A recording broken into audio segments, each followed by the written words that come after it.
이 책이 주제로 삼은 대상을 단순 명료하게 말하자면 인간 삶과 세계의 본질인 고통의 극복 방안에 대한 형이상학적 탐구라 할 수 있다. 무엇보다 니체는 세계의 존재는 단지 미적인 현상으로서만 정당화된다 라는 명제를 강하게 견지하고 있다. 즉, 니체는 예술이 인간 삶의 최고의 과제이며 가장 본래적인 형이상학적 행위라고 확신하고 있다. 그는 이것의 가장 위대한 표본으로서 그리스 비극을 제시한다.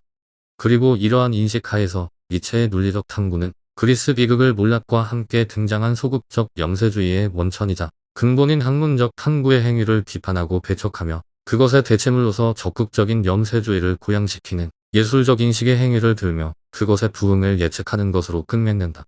일단 니체는 비극의 탄생, 즉 그것의 기원을 비극의 본질과 함께 살핀다. 우선 니체는 예술의 발전이 아폴론적인 것과 디오니소스적인 것의 이중성과 결부되어 있다고 주장한다. 아폴론적인 것과 디오니소스적인 것은 예술의 근본 충동으로서 각각은 조형 예술과 비조형적인 음악 예술에 상응한다. 아폴론적인 것은 아름다운 가상을 형성하는 개별화의 원리를 표상한다. 이때 개별화의 원리란 세계의 본체인 불합리하며 맹목적인 의지를 인간 주관에 대해서 개개의 형상으로 나타나게 하는 원리를 뜻한다. 그리고 디오니소스적인 것은 만물이 혼연일체가 되는 도치와 황홀경의 상태를 표상한다. 이는 만물이 아폴론적인 개성과 차별과 구별을 극복함으로써 달성되는 상태를 뜻한다. 디오니소스적인 것과 아폴론적인 것 각각은 의지와 표상, 본질과 현상, 진리와 가상 각각에 상응한다. 이 두 가지 개념은 그리스 예술에서 어떻게 나타나는가?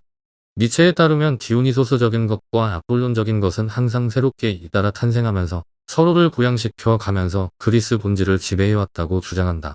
즉, 서로 성격을 전혀 달리하는 이 두 종의 충동들은 대체로 공공연히 대립하면서 서로가 항상 새롭고 보다 힘있는 탄생물들을 낳도록 자극하면서 평행선을 이루며 나아간다는 것이다. 그리스 예술을 역사적으로 보자면 두 충동의 대립을 통해서 아폴론적인 예술에서 디오니소스적 예술로, 그 다음에는 양자를 종합하는 비극적인 예술로 나아갔다. 구체적으로는 아름다움과 절도의 아폴론적 예술이었던 호메로스적 문화는 존재의 공포와 끔찍함을 극복하고자 하는 의지에서 발생했다.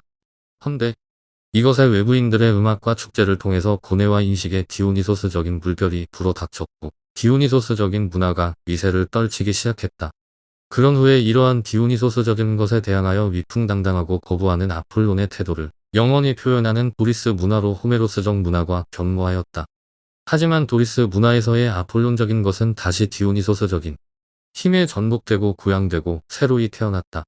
아티카 비극과 극 형식의 주신창가, 즉 종합예술인 아티카 비극 작품으로 말이다. 이것이 바로 니체가 참으로 큰 가치를 부여하는 그리스 비극이다.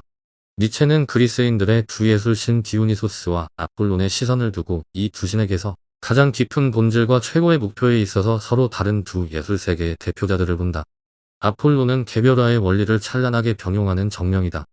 실제로 가상에 의한 구제가 진정으로 달성되기 위해서는 아폴론에 의지할 수밖에 없다. 이에 반해 디오니소스의 신비적인 환호성에 의해서 개별화의 속박은 분쇄되고 존재의 어머니들에게 이르는 길, 사물의 가장 깊은 핵심에 이르는 길이 열리게 된다. 디오니소스적인 것은 어떻게 우리를 사물의 가장 깊은 핵심으로 인도하는가? 이러한 인도를 깊이 파악하려면 일단 디오니소스적 예술의 핵심인 음악의 본질과 성격을 통찰해야 한다. 즉, 비극의 핵심을 이루는 음악의 성격은 무엇인가에 답해야만 한다는 것이다. 여기서 니체는 음악의 본질과 성격에 대한 통찰을 제시한 사상가로서 쇼펜하우어를 들며 그 책인 의지와 표상으로서의 세계의 한 구절을 인용한다. 음악은 다른 예술과는 달리 현상, 좀 더 정확히 말하자면 의지가 객관화된 것의 모사가 아니라 의지 자체의 직접적 모사이고 세계의 모든 물질적인 것에 대해서 형이상학적인 것을 표현하며 모든 현상에 대해서 물 자체를 표현한다. 따라서 우리는 세계를 구체화된 음악, 구체화된 의지라고 부를 수 있을 것이다. 선율은 보편 개념과 마찬가지로 어느 정도는 현실이 추상된 것이다.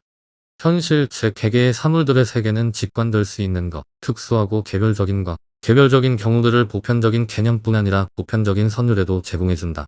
그러나 개념과 선율이 보편성은 어떤 점에서는 서로 대립된다. 개념은 무엇보다도 직관으로부터 추상된 형식일 뿐이며 말하자면 사물들에서 벗겨낸 껍질만을 가지고 있기 때문에 전적으로 추상체에 불과하다. 이에 반해 음악은 모든 형태와의 선행하는 가장 내밀한 핵심, 사물의 심장을 제공한다.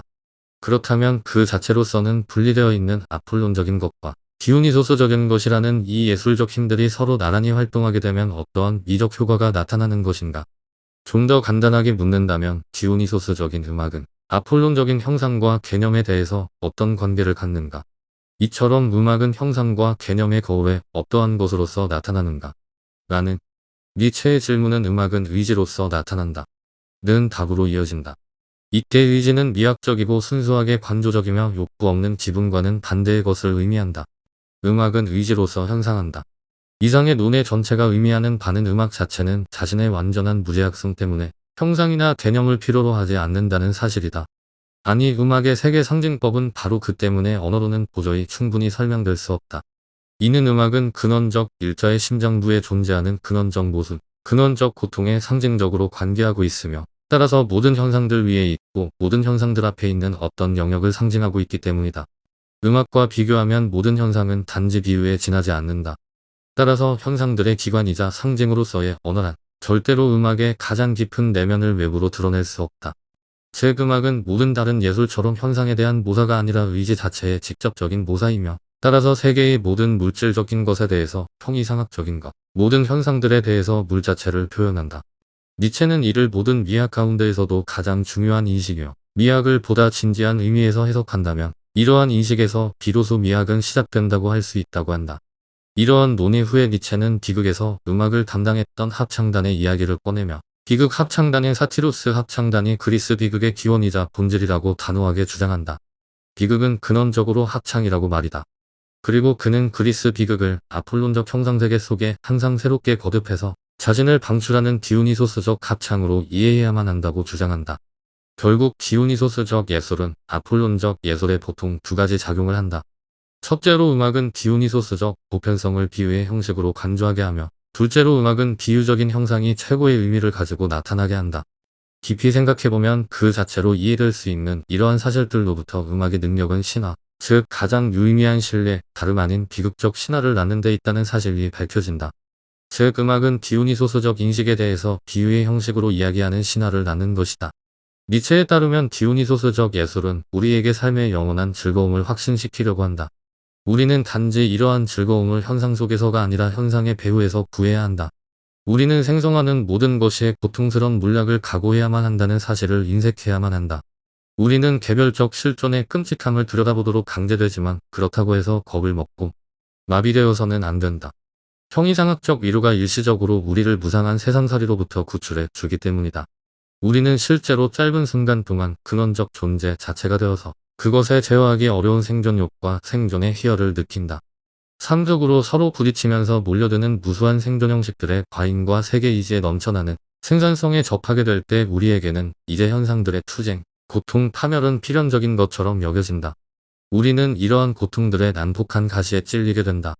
그러나 바로 이 순간 우리는 말하자면 존재에 대한 헤아릴 수 없는 근원적 희열과 하나가 되고 이 희열의 불멸성과 영원성을 디오니소스적인 황홀 속에서 예감하게 된다. 두려움과 동정에도 불구하고 우리는 행복하게 사는 자들이다. 그것은 우리가 개체로서가 아니라 근원적인 일자로서 존재하기 때문이며 이러한 근원적 일자가 느끼는 생식의 기쁨과 우리가 융합되어 있기 때문이다.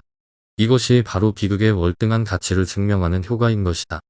곧 비극의 비밀스런 가르침은 곧 존재하는 모든 것의 통일성에 대한 근본인식, 개별화는 악의 근원이고 예술은 개별화의 속박을 파괴할 수 있다는 깊은 희망이며 다시 회복된 통일에 대한 예감이다. 그러므로 모든 진정한 비극은 우리는 해방시켜주는 수단인 형이상학적 위안 즉 사물의 근저에 놓여있는 삶은 현상들이 끊임없이 변화하는 속에서도 불멸의 힘을 지닌 채 환희에 넘쳐있다는 위안을 준다.